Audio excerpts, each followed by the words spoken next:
one of the missions you had to accomplish in Iraq, as far as securing the oil fields. Yep. Because I remember like watching on the news, like this was not like hey, let's go secure the oil fields. It was like an event. Oh, it was huge, yeah. So can you elaborate on that?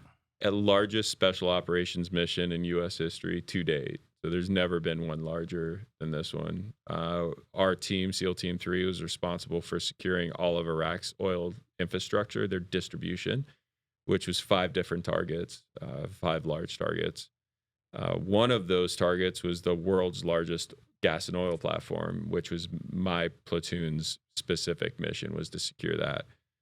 And Saddam had promised to blow it all up if there was any hostilities. And so I put it into layman's terms. It was my job to go have a gunfight on the world's largest gas station that's probably rigged with explosives.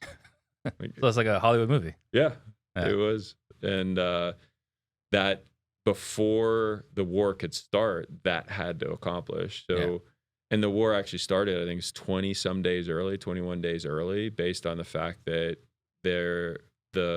all the workers on the one working platform were pulled off, and a ship with a tugboat with a bunch of big boxes were loaded on. And so we went 2 days later, even though we weren't planning to go for over 20 days. The war is going to start to almost 2.5 weeks after it actually started. And so for that, it's amazing to think, like, for that moment, my target, my platoon, was the center of all attention at the highest levels in the U.S. government and the U.S. military, because nothing else could happen before that got taken care of. Kind of like going to the moon, right? Like everyone's eyes are on this one mission. It's kind of cool to think, like, I would have never thought when I was a little skinny dork in high school wanting to be a Navy SEAL that it's at one point I'm going to be on what was the most important mission in the world at that point in time. What was your responsibility on that mission?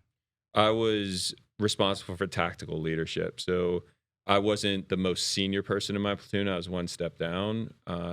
He was, as you know from what we've talked about with leadership management, his job was to manage, my job was to lead. So within that piece, I did all of the tactical planning for that, and then had to get the platoon ready to execute on that tactical plan. And then I was directly involved in the execution of that tactical plan on target.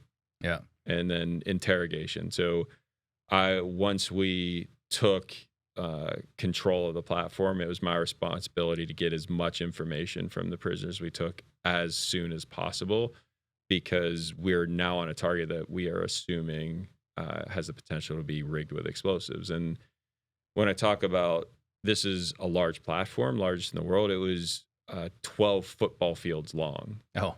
It was 1,200 meters long, almost a mile long. It could fuel 4 super tankers, 4,000-foot tankers at one time, 3 football fields wide. It had 2 12-mile, 12-foot diameter pipelines feeding it. I mean, the thing's massive. Yeah. And so that was our job. 20 of us got to take that over. 20. Seems like sounds like it was potentially a little understaffed, but yes, it was very severe. The original mission called for 60 or 70 SEALs, but they kept expanding it. So the entire, I think it was like 3 or 4 platoons from SEAL Team 3 were going to secure that one platform. And then they gave us another platform. Then they gave us 2 pump houses. Then they gave us the manifold metering station. So it went from 60 SEALs down to, I think we had 20 or 24 total guys assaulting that platform. So obviously you've been coaching